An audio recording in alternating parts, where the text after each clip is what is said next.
अमेरिकी कांग्रेस ने हाल ही में पहली बार अमेरिका और इजराइल के ईरान के खिलाफ युद्ध पर अभूतपूर्व फैसला लिया है। अमेरिकी सेनेट ने बहुमत से उस प्रस्ताव पर विचार का समर्थन किया है जो डोनाल्ड ट्रंप को ईरान के खिलाफ युद्ध रोकने के लिए बाध्य कर सकता है, क्योंकि राष्ट्रपति के युद्ध संबंधी अधिकार पहले ही खत्म हो चुके हैं। यहाँ ये बात खास है कि कई रिपब्लिकन सांसदों ने डेमोक्रेट्स के साथ मिलकर इस प्रस्ताव को आगे बढ़ाया, जिसे रिपब्लिकन पार्टी कई महीनों से रोक रही थी।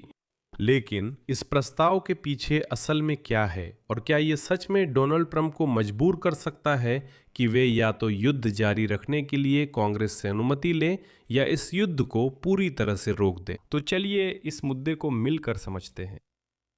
मेरा नाम अलेक्सेई पेची है। चलिए इस विषय पर चर्चा करते हैं, लेकिन शुरू करने से पहले कृपया YouTube चैनल और टेलीग्राम चैनल पेची न्यूज़ को सब्सक्राइब करें, वीडियो को लाइक और कमेंट करें। लिंक डिस्क्रिप्शन में है। इस वीडियो के डिस्क्रिप्शन में मेरे यूक्रेनी भाषा वाले YouTube चैनल का लिंक है। अगर आप एपिसोड यूक्रेनी में देखना चाहते हैं तो ज़रूर सब्सक्राइब करें। और बिल्कुल नया केवल यूक्रेनी भाषा वाला YouTube चैनल ज़रूर सपोर्ट करें। हाल ही में अमेरिकी सेनेट में मौजूदा सरकार के लिए कुछ अविश्वसनीय हुआ। सीनेट ने उस विधेयक पर विचार करने के लिए सहमति दी जो अमेरिकी राष्ट्रपति डोनाल्ड ट्रंप को ईरान में युद्ध रोकने या उसकी जारी रखने के लिए कांग्रेस से अनुमति लेने के लिए बाध्य करेगा। मुद्दा यह है कि डेमोक्रेट्स ने 7 बार यह प्रस्ताव आगे बढ़ाया, लेकिन हर बार रिपब्लिकन्स ने रोक दिया, उसे ब्लॉक कर देते थे, वोटिंग में भी नहीं लाते थे। लेकिन आखिरकार प्रस्ताव सीनेट के सदन में आ गया जब कुछ रिपब्लिकन डेमोक्रेट्स के साथ मिलकर उस प्रस्ताव को आगे बढ़ाने लगे जिसे रिपब्लिकन कई महीनों से ब्लॉक कर रहे थे।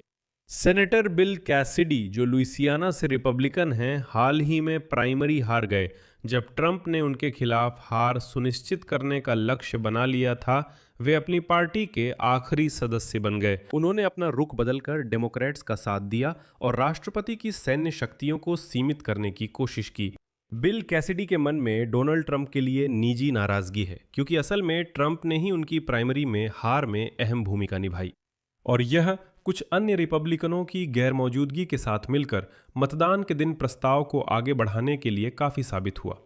मतदान 50 के मुकाबले 47 मतों से संपन्न हुआ, जिसमें प्रस्ताव को स्वीकार करने के पक्ष में बहुमत था, जिससे उस पर चर्चा करना और आने वाले हफ्तों में उसे मतदान के लिए पेश करना संभव हो सकेगा।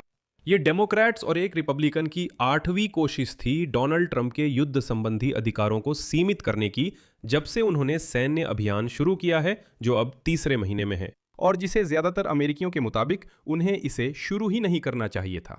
मैं जब कहता हूं कि ज्यादातर अमेरिकियों को लगता है कि युद्ध नहीं शुरू होना चाहिए था, तो यह मेरी कल्पना नहीं बल्कि जनमत सर्वेक्षणों के नतीजे हैं। हम बाद में इस पर आएंगे। पेंसिल्वेनिया के सेनेटर जॉन फेटरमैन एक बार फिर एकमात्र डेमोक्रेट थे जिन्होंने रिपब्लिकनों के साथ मिलकर इस विधेयक के खिलाफ मतदान किया, जबकि कैसिडी उन 4 रिपब्लिकनों में से एक थे जिन्होंने डेमोक्रेट्स का समर्थन किया और इस विधेयक को आगे बढ़ाया। मतदान के बाद कैसिडी ने कहा कि ट्रंप प्रशासन ने उद्धरण कांग्रेस को ऑपरेशन एपिक फ्यूरी के बारे में अंधेरे में रखा। अब आगे हम कैसिडी का शब्दशः उद्धरण सुनते हैं। कैसिडी: लुइसियाना में मैंने राष्ट्रपति ट्रंप के समर्थकों सहित कई लोगों को युद्ध को लेकर चिंतित पाया। जब तक प्रशासन स्थिति साफ नहीं करता, कांग्रेस की मंजूरी या किसी विस्तार को उचित नहीं ठहराया जा सकता।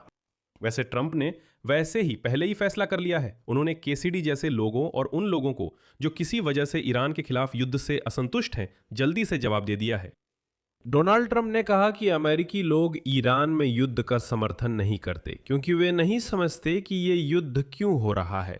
आगे मैं डोनाल्ड ट्रंप का उद्धरण पेश करता हूं।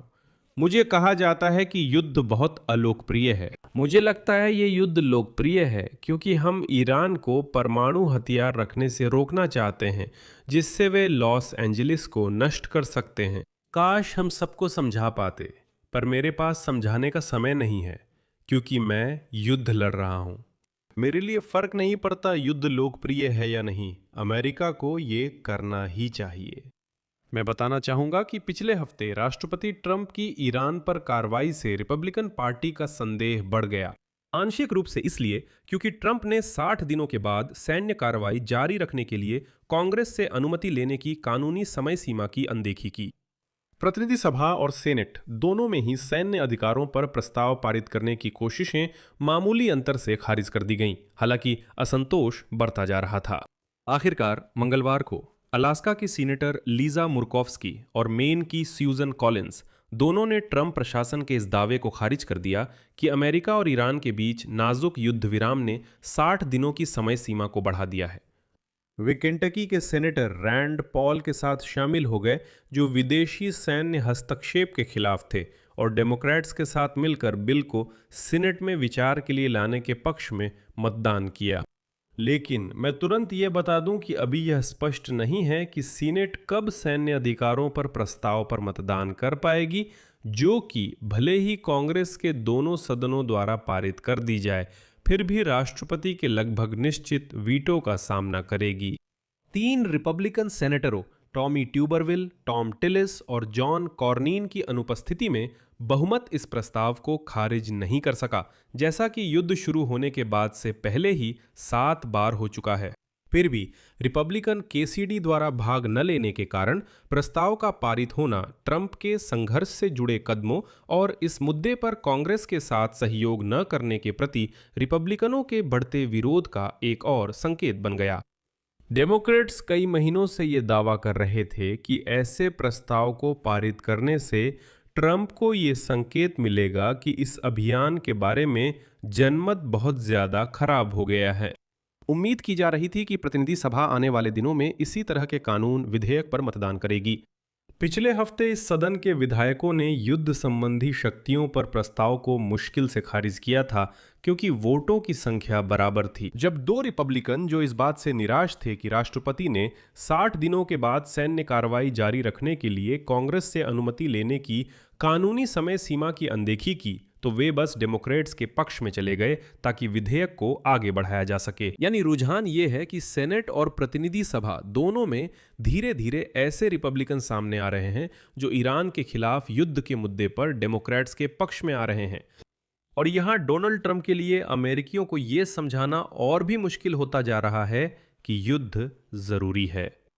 वे कहते हैं, सब मानते हैं युद्ध अलोकप्रिय है, लेकिन मुझे यकीन है ये लोकप्रिय है। अब ये तर्क देना और मुश्किल हो रहा है। आज के दिन अमेरिका के सभी 50 राज्यों में पेट्रोल की औसत कीमत $4 प्रति गैलन से ज्यादा है, और 7 राज्यों में ये पहले ही $5 प्रति गैलन से ऊपर जा चुकी है। पूरे देश में पेट्रोल की औसत कीमत अब $4.56 यानी $4.56 प्रति गैलन है। कैलिफोर्निया में पेट्रोल की सबसे ज्यादा कीमत दर्ज की गई है, $6.15 प्रति गैलन, और जॉर्जिया में सबसे कम कीमत है $4.01 प्रति गैलन।